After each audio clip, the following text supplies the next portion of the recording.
New research is making headlines. Olive oil, yes, our beloved EVOO, could actually make you create new fat cells.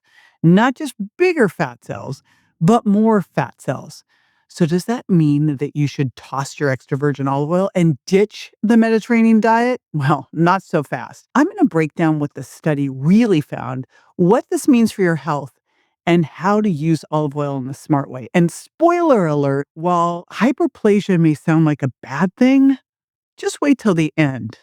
There's a plot twist. So let's talk first about hypertrophy versus hyperplasia. And I'm going to break down the study, which exposes the dark side of too much EVOO because it causes both the increase in size and number of fat cells. So this was in 2025, published in Cell Reports, study done by Yale, and it found that the fatty acid composition of oils influences whether fat cells simply grow, hypertrophy, get bigger, or multiply, hyperplasia, create more of them.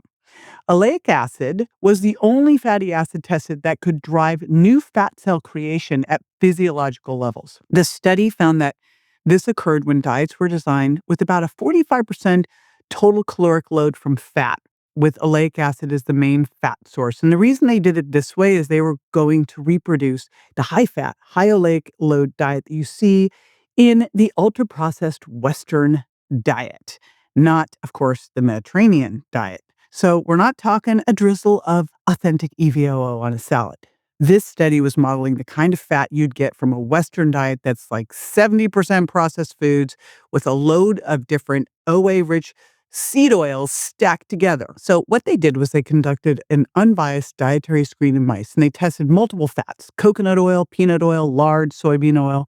And again, they found oleic acid was the only dietary fat that caused significant adipocyte precursor cell proliferation, leading to more fat cells. The oils that were found to be problematic were soybean oil, sunflower oil, safflower oil, and peanut oil. And by the way, soybean oil is the #1 oil that we eat here in the United States.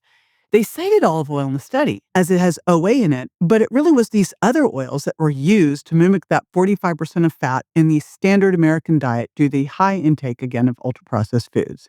And they also shared their concerns for high oleic canola and soybean oils. All right, so why is OA an issue? Well, most of the time, fat gain happens by increasing the size of existing fat cells. OA can also make your body create brand new fat cells. The study showed that oleic acid acts like a signaling molecule. It triggers the growth switch, AKT2, that tells fat cells to multiply and releases the brake, LXR-alpha, that normally keeps fat cell growth under control. Okay, you got the gas pressed and the brake off, and your body ends up making new fat cells, which can make fat loss more challenging long term. Now, this was no small study. It was led by Dr. Rhoda Heffer's, hope I got that right, Yale's lab, with NIH funding, and published in Cell Reports, which is, of course, a top peer-reviewed journal. It's highly credible. Now, it's still early days in preclinical research, but it lines up with the UK Biobank data showing higher blood oleic acid linked to greater obesity risk. So the oils they used, again, these were heavily processed, but the common thread throughout, high OA content. And EVOO is high in oleic acid. So what's that mean? Is it off the menu? Here's the reality. Yes, EVOO is high in oleic acid, but so are other common oils. Canola, sunflower, safflower oil are major sources of oleic acid, especially giveaway when the label says high oleic. These seed oils often show up in all these different processed foods and dressings and, of course, restaurant meals because they're cheap. If it says high oleic on the label, guess what it is? It's high oleic, like EVOO is, but without all the good stuff that EVOO has, because EVOO has all these other things, which I'll talk to you about in a bit. The issue isn't olive oil.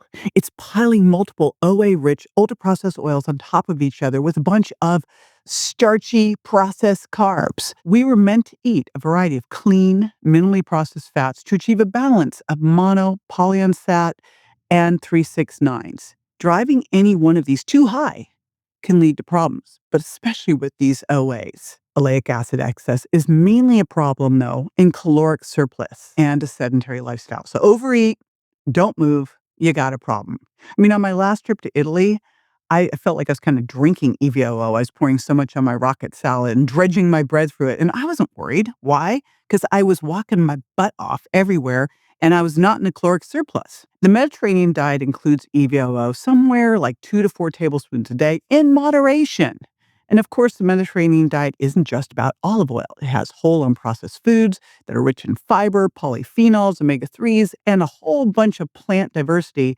And what it doesn't have are things like canola oil and sunflower oil and soybean oil and safflower oil. And unlike other high OA oils, extra virgin olive oil is unique. It doesn't just deliver oleic acid, it's also packed with some amazing polyphenols, along with antioxidants and vitamin E. And altogether, these compounds support heart health, they calm inflammation, and they protect your cells. In fact, olive oil is one of the most studied fats for cardiovascular health. Randomized clinical trials, large cohort studies, and meta-analysis all support its role in lowering cardiovascular disease, improving lipid profiles, and reducing mortality. There was a study in the New England Journal of Medicine that found that a Mediterranean diet rich in extra virgin olive oil lowered the risk of major heart events by about 30%. Now, in this study, participants had about 4 tablespoons of EVOO per day. That's about 20 to 25% of their calories in a 2,000 calorie diet. And a review in Nutrients showed that EVOO polyphenols can reduce inflammation and oxidative damage, and all you needed there was like 1 to 2 tablespoons per day. Here's my take on how to get the benefits of extra virgin olive oil without those high-oleic downsides. First of all, get rid of the crappy oils. Again, in the United States, like our number one consumed oil is soybean oil.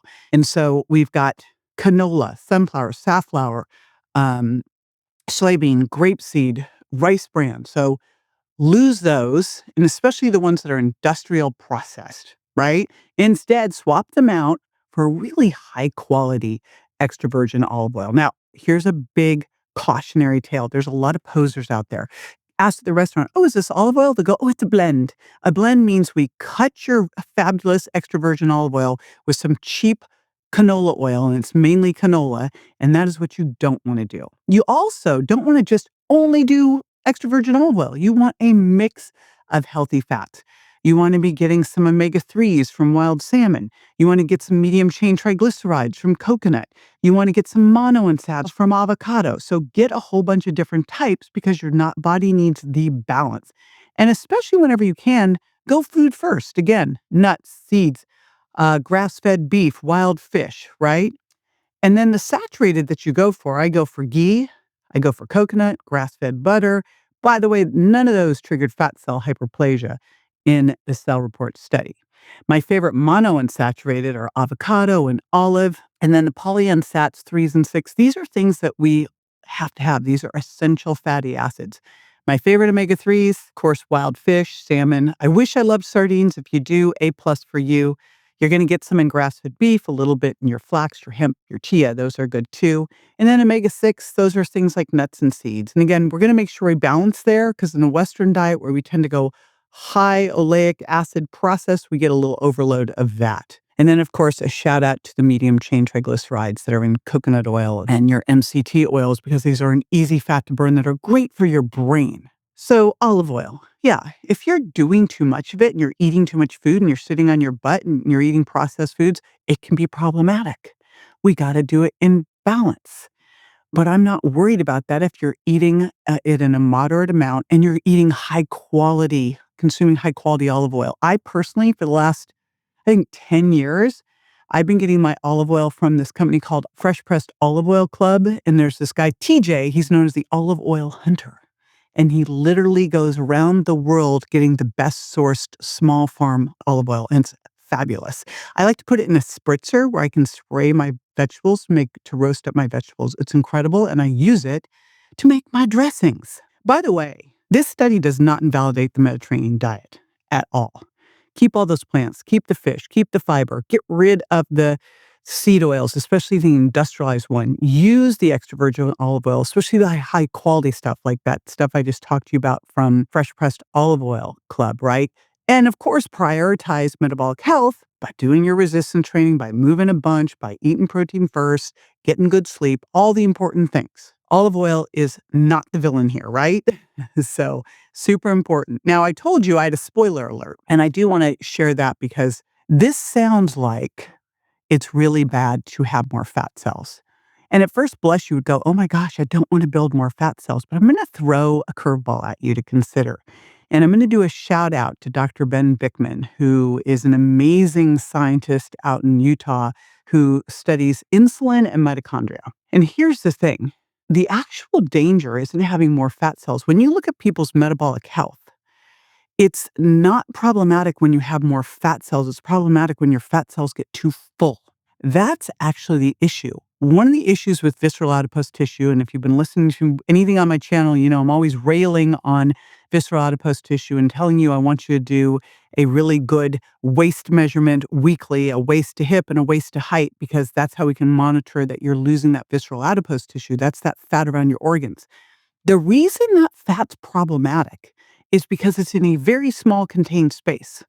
So your body's not going to be able to make more fat cells there. There's no room. So instead they get swollen. And when they get too big, they spill out. And that's where we start to get problems. When you have fat cells that are not over full, it's actually not problematic. So if you have more fat cells, it's not a bad thing. It can be hard when you're trying to lose weight, right? But the studies show that when people have liposuction, their metabolic health doesn't improve because now they have less fat cells. And if they go back to their old ways and those fat cells they have get swollen up, now they have worse metabolic health. So I just want you to consider that because I think we tend to think, oh, more fat cells bad. But it's not that simple of a statement. It is more nuanced. Okay. So, and I think the biggest takeaway here is eat a balanced of oils, eat high quality oils. I always say you are what you eat to eat. It is really important in your fats because we store toxins in our fat, and dietary fats can have toxins in them too. Toxins tend to love fat. So get clean fats, get them as close to nature as possible. If you're getting oils first pressed, make sure they're organic and make sure that you're getting them in small, dark bottles so they stay clean. And again, eat a balance of different fats. I do my grass-fed ghee and I get it in glass. I do my olive oil from Fresh Pressed Olive Oil Club and I get small, dark bottles of that. I use a little sesame oil sometimes when I'm cooking, organic, small bottles.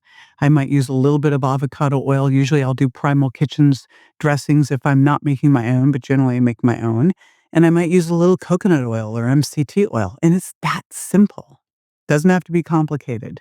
So that is the easy way to think about all of this. Don't let the headlines freak you out is the real takeaway. I love that the headlines all over were like, olive oil is making you fat. It's like, that's not even, the study didn't even look at olive oil. It was looking at oleic acid from processed oils that have been processed in a way to drive up the oleic acid. So caution with what you're reading because everyone loves to make these inflammatory headlines. So as you can see, olive oil isn't the villain.